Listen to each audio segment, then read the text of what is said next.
Hello friends, உங்களுக்கு bicycle, இ cycle இல்ல இ scooter வாங்கணுமா? இல்ல இதுல ஏதாச்சும் சர்வீஸ் பண்ணணுமா? Contact choosemybicycle.com at 9092090924. Classic polo menswear brand இப்போ சென்னை வரப்போறாங்க. ரீட்டைல் பிரான்ச்சைசி பிசினஸ்ல இன்வெஸ்ட் பண்ண இன்ட்ரெஸ்டடா இருக்கிறவங்க கால் பண்ணுங்க 9363393633. நேத்து ஒரு மாதிரி போயிட்டு இருந்தது சட்டசபை. இன்னைக்கு பயங்கர அட்டாக் மோட்ல ஓஜி டிஎம்கே வந்த மாதிரி ஒரிஜினல் டிஎம்கே எதிர்க்கட்சியாக செயல்பட ஆரம்பிச்சிச்சுன்னு பார்க்குறோம். திமுக தலைவர் ஸ்டாலின் அவர்கள் ட்வீட்டில் பயங்கரமாக போட்டு இது தூய சக்தியில், இது டர்ட்டி பாலிடிக்ஸு, தூய சக்தியாக எம்எல்ஏக்களை தூக்குற சக்தியா அப்படின்லாம் போட்டு கமெண்ட் பண்ணியிருந்தாரு. உதயநிதி அவர்களும் இது sofa politics, Pushpa style politics அப்படின்னு ரொம்ப காரசாரமாக சட்டசபையிலே முதல்வர் அவர்களை தாக்கி பேச ஆரம்பிச்சிட்டாரு. So the OG DMK is back அப்படின்னு புரிஞ்சுக்கலாமா? அவங்களுக்கு இந்த 144 அப்படிங்கிற ஆதரவு ஒரு செட்பேக் ஆயிடுச்சோ? ஸோ நம்ம கையில் அந்த கடிவாளம் விட்டு போயிடுச்சு அப்படிங்கிற மாதிரி ஒரு செட்பேக் ஆயிடுச்சோ? தாவேகாவுக்கு கடிவாளம் போடுகிற வாய்ப்பு திமுகவுக்கும் திமுக கூட்டணிக்கும் இல்லை. திமுகவுடைய கூட்டணியில் இருந்து அவர்களுடைய பேச்சை கேட்டு அங்கே சென்ற 4 எம்எல்ஏக்கள், 4 கட்சி 8 எம்எல்ஏக்களுக்கு இனிமேல் ஆதரவு வாபஸ் வாங்கினா கூட அதில் எந்த ஆபத்தும் இல்லை. அதனால் அவங்க எல்லாருமே பரிபூர்ண சுதந்திரமாக இருக்கிறாங்க. நீங்கள் ஆதரவு கொடுத்தாலும் சந்தோஷம், கொடுக்காட்டா ரொம்ப சந்தோஷங்கிற இடத்துல தமிழக முதலமைச்சர் திரு விஜய் மாறிட்டார். அந்த பக்கம் போயிருச்சு. அது ஒரு பக்கம் இருக்கட்டும். இந்த பக்கம் நீங்கள் சொன்ன அந்த ஓஜி டிஎம்கே, ஒரிஜினல் டிஎம்கே வந்துருச்சான்னா அது ஆப்வியஸ். நம்ம பல முறை சொல்லியிருக்கிறோம். திமுகவுடைய செயல்பாட்டுடைய வீரியத்தை நீங்கள் எதிர்கட்சியாக இருக்கும்போது தான் பார்க்க முடியும். அவங்க பியூட்டிஃபுல்லாக இதே அதிமுகவும் திமுகவும் நீங்கள் பல விஷயங்களை கம்பேர் பண்ணலாம். நீங்கள் கோவிட் பீரியடை 2 கட்சியுமே சமாளித்தாங்க. கோவிட் பீரியடில் ஏடிஎம்கே ஆட்சி இருக்கும்போது டாஸ்மாக் கடையை திறந்த போது எந்த மாதிரியான போராட்டம் திமுக முன்னிறுத்துச்சு.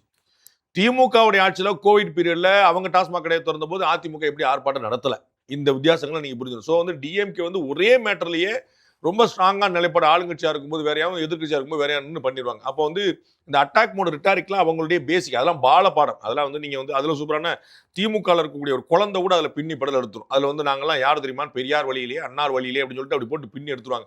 அதில் திரு உதயநிதி அவர்கள் எதிர்க்கட்சி தலைவராக இன்னைக்கு புஷ்பா பாணி முன்னாடி சோவா பச்சு பின்னாடி சிஎம் போனார். அந்த மாதிரிலாம் சொல்றது பெரிய விஷயமே இல்லை. அண்ட் முதல்ல எதிர்க்கட்சி திமுக தலைவர் திரு ஸ்டாலின் அவர்களும் அதை நம்ம குறிப்பிட்டாரு பார்க்குறோம். ஸோ அவங்க ரிட்டாரிக்கா பண்றதுல, அக்ரெசிவா பண்றதுல ஒரு பெரிய ஆச்சரியம் இல்லை. அது பாலபாடம். பொலிட்டிக்கலா அவங்க எப்படி செயல்பட போறான்னு பார்க்கணும். நிச்சயமாக அமரர் கலைஞர் அவர்கள் குறிப்பிட்டது போல, ஜனநாயகத்தில் எல்லோருக்கும் தெரிந்தது போல, ஒரு ஆட்சி செம்மையாக நடக்க வேண்டுமானால் எதிர்க்கட்சி ரொம்ப விஜிலண்டா இருக்கணும். கடந்த ஆட்சியில அதிமுக போன்ற, பாஜக போன்ற பல கட்சிகள் செய்ய தவறியதை அறப்போர் இயக்கம், சட்ட பஞ்சாயத்து இயக்கம் போன்ற தனிநபர் இயக்கங்கள் நிறைய என்ஜிஓக்கள் நிறைய செஞ்சுட்டு இருந்தாங்க. நிறைய நீதிமன்றங்களை வழக்கு போட, நிறைய டெண்டர்களை கேள்வி கேட்க, நிறைய விஷயங்கள் செஞ்சுட்டு இருந்தாங்க. அதை செய்திருக்க வேண்டியதெல்லாம் எதிர்கட்சிகள். அதை அவங்க செய்யாம இருந்தான்னு பார்க்கணும். அதனால தான் நீதிமன்றங்கள் வழக்காடி வேற நிறுவனங்கள் பண்ணிட்டு இருந்தாங்கன்னு பார்க்குறோம். அதுபோல எதிர்கட்சிகள் ரொம்ப ஸ்ட்ராங்கா விஜிலண்டா இருந்தால் தான் ஆட்சி நடக்கக்கூடிய தவறுகளை கண்டுபிடிக்க முடியும். இது ஒரு புதிய ஆட்சி, ஒரு புதிய கட்சி. அதிகாரிகளுக்கு தெரிந்த அளவுக்கு அமைச்சர் பெருமக்களுக்கு தெரியாமல் இருக்கலாம். அப்போ அவர்கள் வேற மாதிரி டைவர்ட் பண்ணலாம், அல்லது அமைச்சர் பெருமக்களே அதிகாரிகள் டைவர்ட் பண்ணலாம். அந்த மாதிரிலாம் சந்தர்ப்பம் இருக்கும்போது எதிர்கட்சியா இருக்கக்கூடியவர்கள் தான் ரொம்ப விஜிலண்டா இருந்து, ரொம்ப ஸ்ட்ராங்கா இருந்து அரசை வழிநடத்தக்கூடிய இடத்துல இருக்கணும். அந்த லகான் கையில இருக்குதோ இல்லையோ, ஆனால் நான் பார்த்துக்கிட்டே இருக்கிறேன், நாங்க கண்காணிச்சுட்டே இருக்கிறோம் அப்படின்னு தலைக்கு மேல ஒரு சிசிடிவி ஃபுட்டேஜ் வச்ச மாதிரி டிஎம்கே செயல்படுச்சுன்னா அது நாட்டுக்கு நல்லது. அது திமுகக்கு நல்லதா இல்லையா, தாவேகாக்கு நல்லது இல்லையாங்கிற அவங்களாம் நல்லதா ஒன்றும் குழப்பம் இல்லை, நாட்டுக்கு ரொம்ப நல்லது. அப்போ இன்னைக்கு நம்ம பார்க்குறோம், எதிர்கட்சிகள் பிளவுபட்டு கிடைக்கின்றன, பலவீனமாக கிடைக்கின்றன. அப்போ எதிர்கட்சிகள்லேயே நார்மலாகவே எதிர்கட்சியாக செயல்பட்டா ரொம்ப ஸ்ட்ராங்காக செயல்படக்கூடிய திமுக தான். அதிமுக 2ஆக பிளவுபட்டு கிடக்கு. பாமக ஆதரவு நிலைப்பாடுக்கு போயிரும்போல தெரியுது. தேமுதிகவே ரொம்ப கௌரவமா அது தம்பி அரசு அப்படிங்கிற மாதிரி கணக்கில் இருக்கனால அவங்களும் மென்மையாக தான் போவாங்க போல தெரியுது. தோழமை சுட்டக்கூடிய திமுக கூட்டணி கட்சியெல்லாம் திமுக என்ன சொல்லுதோ நான் செஞ்சிருக்கேன். அப்போ எல்லாருடைய பார்வையும் திமுகவுடைய மேலதான் இருக்கு. அப்போ திமுக என்ன செய்ய போதோ அதான் எதிர்கட்சின்னு வரும். அப்போ இவர் திமுக வெர்சஸ் தாவேகா தான் தமிழக முதலமைச்சர் சொல்லியிருக்காரு. அப்போ தாவேகாவை எதிர்ப்பது அப்படிங்கிற இடத்துல கிளம்புனாங்கன்னா, அரசியலுக்காக 4 விஷயம் செஞ்சாலும் சரி, அரசாங்க ரீதியாக 4 விஷயம் செஞ்சாலும் சரி, ஆக்சுவலாகவே 4 விஷயம் செஞ்சாலும் சரி, அந்த எதிர்ப்பு நிலைங்கிற இருந்தா தான் அவர்கள் ஒரு ஆக்ஷனை எடுக்கும்போது எதிர்கட்சிகள் என்ன சொல்லுவாங்களோ அப்படிங்கிற மைண்ட்ல வச்சுட்டு செய்வாங்க. இல்லாட்டி கேப்பாரு மேய்ப்பாருலாம் போய் அப்போ எப்படினாலும் போயிடலாம். அப்போ நிச்சயமாக திரு எதிர்கட்சி அமரர் கலைஞர் சொன்னது போல எதிர்கட்சிகள் அப்படித்தான் இருப்பாங்க. அவங்க இப்போ லாவணி பாடுறதுக்கா இருக்கிறாங்க, அவங்க இப்படி எதிர்ப்பு தான் கொடுப்பாங்க அப்படின்னு சொல்லியிருக்காங்க. அந்த மாதிரி திமுக தலைவர் அவரே ஆமா அவியலா சிவான்னு சொல்லியிருக்காரு. அந்த இடத்துல மாதிரி அவர்கள் அரசியல் செய்ய வேண்டிய அவசியம், கடமை அவர்களுக்கு இருக்குது. Responsibility lies on DMK. அவர்கள் தான் இப்போ செய்ய, வேற எந்த கட்சியிலும் போய் இடத்த பிடிக்கிறதுக்கான ஸ்பேஸ் தெரியல. இவங்க தான் எதிர்கட்சிகள் ஒரு பெரிய எதிர்கட்சியா நிற்கிறாங்க, அதிகாரப்பூர்வமான எதிர்கட்சியா இருக்கிறாங்க. அப்ப இவர்களுக்கு அந்த கடமை கையளிக்கப்பட்டிருக்கிறது, அதை தவறாமல் செய்வாங்க. ரிட்டாரிக் அப்புறம் அது பாலிடிக்ஸ் திரு எதிர்க்கட்சி தலைவர் திரு உதயநிதி வந்து இன்னைக்கு அசம்பிளியில வேற பேசினாரு. அதில் தமிழக முதலமைச்சர் இப்போ சாயந்தரமா அறிக்கை கொடுத்துட்டாரு. ஸோ இந்த கவுண்டர் பாலிடிக்ஸ் வந்து மாத்தி மாத்தி போயிட்டு அது இருக்கும். சட்டசபையிலே கொடுக்காம அறிக்கையா ஏன் சார் கொடுக்குறாரு போய் அடுத்த பாயிண்ட் வந்துடுறேன். ஸோ வந்து இந்த மாதிரி மாத்தி மாத்தி கவுண்டர் பாயிண்ட் கொடுத்தாங்க. அது வந்து ரிட்டாரிக் அது பாலிடிக்ஸ். அதுல வந்து நோபடிஸ் பாதர்ட். அது வந்து எல்லாமே லீஸ்ட் பாதர்ட். அதுல வந்து ஒரு கவலை இல்லை. அதுல இவர் ஜெயிச்சாரா அவர் செஞ்சாரா இவர் சூப்பரா சொன்னாரா அது இல்லை. மக்களுக்கு நல்ல விஷயங்கள் போய் சேர்ந்ததா அப்படிங்கிறதா முக்கியமானது. ஸோ ஆக்ஷன்ல தான் நம்ம வந்து கவலை பண்ணுமே தவிர ஸ்பீச்சஸும் கவுண்டர் பாயிண்ட்ஸ் என்ன கொடுத்தாலும் கவலைப்பட முடியல. ரெண்டாவது பாயிண்ட் முதல்ல நீங்க கேட்டது போல என்ன அப்படின்னா அசம்பிளியில அது நம்பிக்கை கோரும் தீர்மானத்தின் மீது இந்த மாதிரி விவாதங்கள் நடப்பது மரபல்ல. நீங்க ஒண்ணு சொல்ல நான் ஒண்ணு சொல்ல நீங்க பார்த்திருப்பீங்க. முதலமைச்சர் இந்த அவை என் மீது நம்பிக்கை வைத்திருக்கிறதா அப்படின்னு அவருக்கு தீர்மானத்தை வைக்கிறேன்னு சொல்லி கேட்டார். அப்புறம் எல்லாருமே பேச ஆரம்பிச்சாங்க. காங்கிரஸ் கட்சி ஆரம்பிச்சது எல்லா கட்சியும் பேச ஆரம்பிச்சிட்டாங்க. கடைசியில வந்து தீர்மானத்துக்கு ஓட்டெடுப்பு விட்டார். தீர்மானம் பாஸ் ஆச்சு. ரொம்ப நன்றி சொன்னார். அதற்கப்புறம் ஒரு நன்றி சபாநாயகர் வந்து அறிவிச்சார். அதுக்கப்புறம் வந்து ஒரு ஸ்பீச் கொடுத்தாரு. இதுதான் முறை. அதுல வந்து அட்ரஸ் பண்ணும்போது ஒவ்வொருத்தரும் என்ன சொன்னாங்க மேற்கோள் காட்டி சொல்லுவாங்களே தவிர எல்லாத்தையுமே பேர் சொல்லிட்டு இருக்க வேண்டியதில்ல. அவங்க பேச பேச கவுண்டர் கொடுத்தாங்கன்னா அது விவாதமா மாறிடும். அப்ப எதிர்க்கட்சி தலைவர் ஒரு பாயிண்ட் வைக்கிறார். முதலமைச்சர் இருந்து ஒரு கவுண்டர் பாயிண்ட் வைக்கிறார். எதிர்க்கட்சி தலைவர் சரின்னு உட்கார்ந்துருவாரா? அவர் பதிலுக்கு இன்னொரு பாயிண்ட் நான் ஏன் புஷ்பா பாணியில் சொன்னேன் அப்படின்னு அவருக்கு ஆரம்பிப்பார். அப்புறம் ஏன் சோஃபா வந்து சொன்னா அவர் அப்ப வந்து மாறி மாறி ரிட்டாரிக்கா போயிட்டு இருக்கும் தவிர ஓட்டெடுப்பு நடக்காது. அப்ப அவருடைய எல்லாருடைய குரலையும் கேட்டுவிட்டு எதற்கு பதில் சொல்லணுமோ எதை பதில் சொல்லாம தவிர்க்கணுமோ அதை வந்து முதலமைச்சர் செஞ்சிருவார். அதுதான் மரபு, அதான் வழி, அதான் சரி. ஒன்னொன்னு கவுண்டர் பண்ணிருந்தாங்கன்னா அது வந்து ஒரு ஆர்கியூமெண்டா மட்டுமே இருக்கிறதோ ஆக்கப்பூர்வமா இருக்காது. பட் ரொம்ப முக்கியமான பாயிண்டா இந்த 15ஆம் தேதி எல்லா மகளிரும் வெயிட் பண்ணிக்கிட்டு இருக்காங்க. அதை ஞாபகம் வச்சுக்கோங்கன்னு சொல்லியிருக்காரு. ஸோ இப்போ வந்த உடனே இந்த 2500 எல்லா மகளிருக்கும் அது ஒரு பெரிய செலவு. அது பண்ணிடுவாங்க. 2500 வராது, 1000 வரும். அது வந்து ஏன்னா 2500க்கு திருப்பி மறு கணக்கெடுப்பு பண்ணணும். அதற்கான நிதி வேணும். அவர் வந்து முதலமைச்சர் ரொம்ப தெளிவா பதவியேற்ற அன்னைக்கே சொல்லியிருக்காரு. எனக்கு அவகாசம் கொடுங்கன்னு இருக்காரு. நான் பட்ஜெட்டை நான் சரிபார்க்க வேண்டியிருக்கு, நிதி நிலைமை சரிபார்க்க வேண்டியிருக்கு. பார்த்துட்டு நான் ஒரு வெள்ளை அறிக்கை கொடுப்பேன். அதற்கு பிறகு தான் மற்றவங்க செய்ய முடியும்னு அரசு நலத்திட்டங்களை வந்து உடனே நான் ஏதோ எக்ஸ்கியூஸ் கேட்கிறேன்னு நினைச்சிடாதீங்க. நான் வந்து அதை அமல்படுத்துறதுக்காக தான் சொல்றேன்னு சொல்லியிருக்காரு. எதிர்க்கட்சி தலைவர் இன்னைக்கு சுட்டி காட்டியது போல நடைமுறை சாத்தியமாகும் விஷயங்களை தான் நான் சொல்லியிருக்கேன்னு சொல்லியிருக்காரு. ஸோ அது நடைமுறை சாத்தியப்படுத்த வேண்டிய கடமை அவருக்கு இருக்கு. 7 தலைமுறைகள் பாரம்பரியமிக்க ஒரே சித்த மருத்துவ ஸ்தாபனம் சேலம் சிவராஜ் சித்த வைத்தியசாலை. இப்பொழுது சேலம், ஈரோடு, சென்னை, ஹொசூர், திருப்பத்தூரில் தினசரி மருத்துவரை சந்திக்கலாம். தொடர்புக்கு 9842722500. ஆனா இன்னைக்கு சாயந்தரமே நடத்தணுங்கிற நீங்க எதிர்பார்க்கல நியாயம் இல்லை. ஏன்னா திமுக 1000 ரூபாய் பிராமிசையே 1.5 வருஷம் கிட்ட 2021 மே மாசம் ஆட்சிக்கு வந்தது 2023 செப்டம்பர்ல தான் வந்து கொண்டு வந்தாங்கன்னு பார்த்தோம். அது மாதிரி அதாவது தேர்தலுக்கு ஒரு 5-6 மாசம் முன்னாடி 2024 மக்களவை தேர்தலுக்கு முன்னாடி. அதனால நம்ம வந்து இப்போ நாளை காலையில் அவர் பண்ணுவார்னு எதிர்பார்க்கிற நியாயம் இல்லை. We can wait and watch. அப்போ வந்து 1000 ரூபா வந்து நான் புரிஞ்சுக்கிறேன். ஏன்னா இன்னைக்கு முதலமைச்சர் திரு விஜய் அவர்கள் பேசும்போது கடந்த ஆட்சிகளுடைய அதாவது அதிமுக திமுக ரெண்டையுமே அவருடைய நல்ல திட்டங்கள் நலத்திட்டங்கள் வந்து தொடரும் அப்படின்னு சொல்லி சொன்னார். அதனால இந்த 1000 ரூபாய் திட்டம் நிக்கிறதுக்கான வாய்ப்பு இல்லை. அது வந்து தொடர்ந்து நினைக்கிறேன். 15ஆம் தேதி அமௌண்ட் அக்கௌண்ட்ல கிரெடிட் ஆயிரும் தான் நினைக்கிறேன். அதோட முக்கியம் தமிழக முதலமைச்சருக்கு நம்முடைய தனிப்பட்ட வேண்டுகோளா வைக்கிறது ஸ்க்ரூட்டனைஸ் பண்ணுங்க அப்படின்ட்டு. 1,32,00,000 பயனாளிகள் இருக்கிறாங்க. தமிழ்நாட்டில் மொத்த ரேஷன் கார்டு 2 கோடி தான். அப்போ வந்து அதுல 1,32,00,000 பேர் ஏழைகளான்னு கேட்கிறேன். அப்ப 70 லட்சம் பேர் தான் வந்து அடுத்த லெவல்ல இருக்கிறாங்களா? 1,32,00,000 பேர் ஏழைகள் அப்படின்னா அவங்க குடும்பமும் யோசிச்சு பார்க்கணும். அப்ப நீங்க 1,32,00,000 பேர் ஒரு குடும்பத்துல 4 பேர் வச்சுங்க, வேண்டாம் 3 பேர் வச்சுங்க, வேண்டாம் 2 பேர் வச்சுங்க. அப்படின்னா 2,60,00,000 பேர் வந்துருது 2 பேர்னா. அப்ப 2,60,00,000 பேர் தமிழ்நாட்டில் வந்து ஏழைகளான்னு பார்க்கணும். அப்ப கிட்டத்தட்ட 35% of Tamil Nadu population is below poverty, BPL இருக்கிறாங்க. அப்படி மோசமா இருக்குமான்னு பார்க்கணும். அப்ப 1,32,00,000 பேருக்கு 1000 ரூபாய் கொடுக்குறோங்கிறது மேட்டர் இல்ல, தகுதியானவர்களுக்கு கொடுக்குறோம்.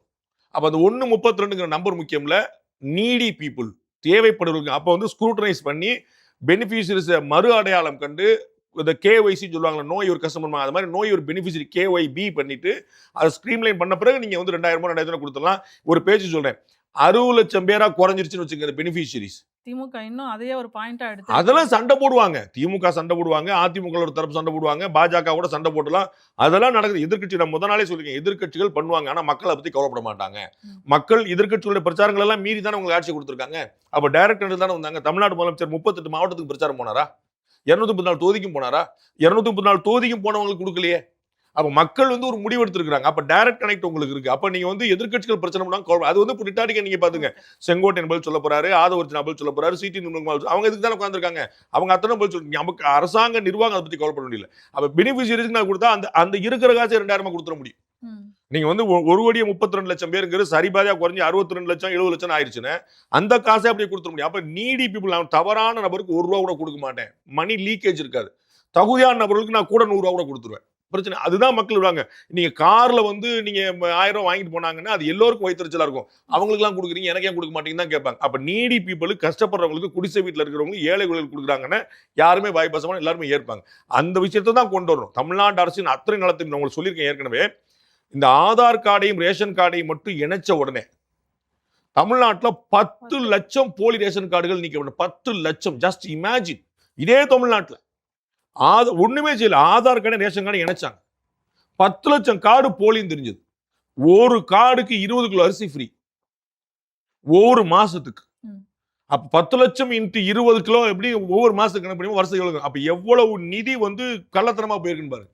அப்ப அதை சரி பண்ணாலே அரசு திட்டங்கள் நிறைய நல்லா செஞ்சிட முடியும். சரி, இன்னைக்கு நடந்த இன்னொரு முக்கியமான நிகழ்வு. சில தினங்களுக்கு முன்னாடி அவர் வந்து நிறைய அறிவுரைகள் கொடுத்திருந்தார் இந்தியர்களுக்கு. பெட்ரோல், டீசல் பயன்பாட்டை குறைங்க, பொது போக்குவரத்தை வந்து பயன்படுத்துங்க அப்படின்னு. அதுக்கு ஒரு எடுத்துக்காட்டா உலகிலேயே இப்போ நீங்களே நிறைய தடவை சொல்லியிருக்கீங்க, அதிக அச்சுறுத்தல் இருக்கும் தலைவர் அப்படின்னா வந்து பிரதமர் அவர்கள் தான். பட் அவரோட கான்வாய்ஸை 2ஆ குறைச்சிட்டு ஒரு எடுத்துக்காட்டா வந்து நடந்துகிட்டு இருக்காரு. ஸோ பொருளாதார அவசர நிலை வருதா, அதை நோக்கி போய்கிட்டு இருக்கா? அதுக்கு அமித்ஷா அவர்களும் வந்து அவரோட கான்வாய் சைஸை குறைச்சிக்கிட்டாரு. இவங்களே வந்து ஈவி நோக்கி போகலாம் அப்படின்னு சொல்லிக்கிட்டு இருக்காங்க. So what are we heading to? ஒரு பொருளாதார அவசர நிலை வரப்போகுதா? ரொம்ப சேலஞ்சிங்கான சிச்சுவேஷன் அஹெட். அதில் வந்து ஒன்றும் குழப்பமே இல்லை. உண்மை அப்படிதான், நிலைமை அப்படிதான் இருக்குது. அதை வந்து நம்ம எவ்வளோ முடியுமோ அவ்வளோ எதிர்கொள்கிறோம். அரசாங்கம் மக்கள் மீது அந்த சுமையை சுமத்தாமல் தடுக்கிறதுக்கு என்னெல்லாம் வழி இருக்கோ அதை செஞ்சுக்கிட்டே இருக்குது. பட் எல்லார் கையிலையுமே ஒரு லிமிட் இருக்குது. நம்ம உலக நாடுகளில் அமெரிக்கா உள்பட, ஸ்ரீலங்காலேருந்து, பாகிஸ்தான்லேருந்து, பங்களாதேஷ்லேருந்து, அமெரிக்கா உள்பட பல நாடுகளில் பெட்ரோல் டீசல் விலை வந்து கண்ணா பின்னான்னு உயர்ந்துச்சு. 50%, 60%லாம் உயர்ந்துச்சுங்கிற பார்க்குறோம். தட்டுப்பாடு அதிகமாக இருக்குங்கிற பார்க்குறோம். நமக்கு வந்து கட்டுப்பாடு மட்டும்தான் இருக்குன்னு தட்டுப்பாடு வரல. 21 நாளுக்கு இருந்த ஒரு புக்கிங் வந்து 25 நாள் மாற்றிருக்காங்க. 25 நாள் கிடச்சதுன்னு பார்க்குறோம். வெளியில் கள்ள மார்க்கெட்டில் சுற்றிட்டு இருந்த கேஸ் சிலிண்டர்கள் கிடைக்கிறது இல்லை. கமர்ஷியல் சிலிண்டர்கள் கொஞ்சம் கஷ்டமாக இருக்குது. பெட்ரோல் டீசல் நம்ம வந்து இப்போ எந்த பங்க்லேயும் கூட்டம்ல, நம்ம எல்லாரும் வரோம். ஸோ இது எல்லாமே ஆல் இஸ் வெல் அப்படின்னு கீழே போயிட்டு இருக்கு. அப்போ அரசாங்கம் என்ன நினைக்குதுன்னா, இது எத்தனை நாளைக்கு இப்படியே தொடர்ந்து சொல்ல முடியாது. ஏன்னா இந்த ஹோர்முஸ் நீரிணையில் வந்து ஜலசந்தியில் வந்து அந்த பிரச்சனை அப்படியே தான் இருக்குது. அங்கே வந்து சுமூகமான போக்குவரத்து இல்லை.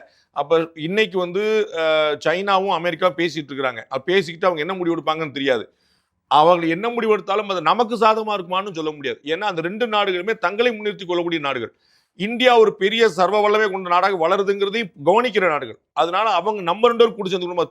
திமுக சேர்ந்துக்கிட்டு தாவேக்கா வரணும் தடுக்கிற மாதிரி. அப்ப நம்ம 2 ஒன்று சேர்ந்துக்கணும், அவங்க வந்துடக்கூடாதுன்னு நினைக்கக்கூடிய வாய்ப்பு இருக்கு. அதனால வந்து எதிர வரக்கூடிய பொருளாதார முடிவுகள் நமக்கு சாதகமா இருக்கும்னு சொல்ல முடியாது. அப்ப வந்து ரொம்ப கவனமா காய் நடத்தணும் அப்படிங்கிறது பிரதமருடைய கோரிக்கையா இருக்கு. என்னன்னா, நாம செலவழிச்சிட்டு இல்லைன்னு பற்றாக்குறை அல்லாடுறத விட நம்ம பாக்குறோம், கேஸ் ஸ்டவ்ல பண்ணுறதுக்கு இண்டக்ஷன் ஸ்டவ்ல பண்ணால் கேஸ் கொஞ்சம் மிச்சமாகும். ஏன்னா கரண்ட்டுக்கு நம்ம ஊரில் ஆபத்து இல்லை. ஆனால் பெட்ரோல் டீசலுக்கு கேஸுக்கு நமக்கு ஒரு தட்டுப்பாடு இருக்குன்னு நம்ம பார்க்குறோம். அப்போ வந்து கரண்ட்டுக்கு மாற்றிக்கங்கிற சொல்கிறாங்க. இதுதான் இப்போ இன்னைக்கு பிரதமர் வந்து தன்னுடைய கான்வாய் சைஸை குறைச்சிக்கிட்டு ஈவிலே போகலாமான்னு பாருங்கன்னு சொல்லிட்டு அதற்காக ஒரு 10 ஈவி கார் வாங்காதீங்கன்னு சொல்லியிருக்காரு. அடுத்த பாயிண்ட் பறக்கு நான் சார் சொல்லிட்டாரு 12 ஈவி கார். அப்போ பழைய கார் பூரா என்ன பண்ணா அப்புறம் இது ஒரு பொருளாதார வச்சுக்கலாம். அப்போ வந்து தேவைக்கு நீங்கள் பயன்படுத்திக் கொள்ளுங்கள், தேவைக்கு அதிகமாக நீங்கள் எதையுமே பயன்படுத்திக்காங்கிறது கணக்கு. அது லைட்டாக இருக்கட்டும், ஃபேனாக இருக்கட்டும், மிக்சியாக இருக்கட்டும், கிரைண்டராக இருக்கட்டும், காராக இருக்கட்டும், எதுவாக இருந்தாலும் சரி கார் பூலிங் பண்ணிக்கங்கன்றாங்க. ஒரு 4 பேர் சேர்ந்து போய்க்கங்கன்றாங்க. பைக்கில் போனால் 2 பேர் சேர்ந்து போய்க்கங்கன்றாங்க. கார் இருக்கிறவங்க பைக் வச்சிருந்தா பைக்கில் ட்ராவல் பண்ணி பாருங்க. அது மாதிரி வந்து எவ்வளவு முடியுமோ நம்ம அவ்வளோ வந்து நீங்கள் தங்கம் வாங்குற வரைக்கும் சொல்லி வச்சிருக்காரு பிரதமர். தங்கம் வாங்குறதுல ஒன்றும் பிரச்சனை இல்லை. தங்கம் வாங்குறதுனால அந்நிய செலாவணி வந்து ரொம்ப அதிகமாகுது. அப்போ நம்ம வந்து அரசுடைய கையிருப்பு வந்து என்ன ஒவ்வொரு முறை தங்கம் வாங்கும் போதும் நம்ம வந்து இந்த இடத்துல வந்து எக்ஸ்சேஞ்ச் கொடுக்க. ஆமா, அதனால அந்த மாதிரி சிக்கலாம் ஒரு பேலன்சிங் ஆக்ட் தான். தள்ளி போடுங்கள்ன்றார். இப்போ கல்யாணம் வச்சிருக்கிறேன், நகை வாங்குறேன்னு வேற ஒண்ணுமே இல்லை. ஆனா கையில ஒரு 1 லட்ச ரூபா வச்சிருக்கேன், நகை வாங்கலாம், 1 லட்ச ரூபா வச்சிருங்கன்றார். இப்போதைக்கு வச்சிருக்கேன், அது வேற தேவைகளுக்கு பயன்படலாம். நீங்க நகையா வாங்கிட்டு நகைக்கான அந்நிய செலவணி போச்சு, உங்களால வேற பொருள் வாங்க முடியாது. ஸோ வந்து அந்த கிரைசிஸ் வரப்போதா அப்படின்னு தெரியல. ஆனா வருவதற்கு நாம தயார் நிலையில இருக்கிறோம் அப்படிங்கிறனால நம்ம ரெடியா இருக்கணும்ன்றார். அப்ப இது வந்து எல்லோரும் கடைபிடிக்க வேண்டிய விஷயம் தான், வரவேற்க வேண்டிய விஷயம் தான். எவ்வளவு முடியுமோ அவ்வளவு எரிபொருள் சிக்கனத்தை செய்யணும்.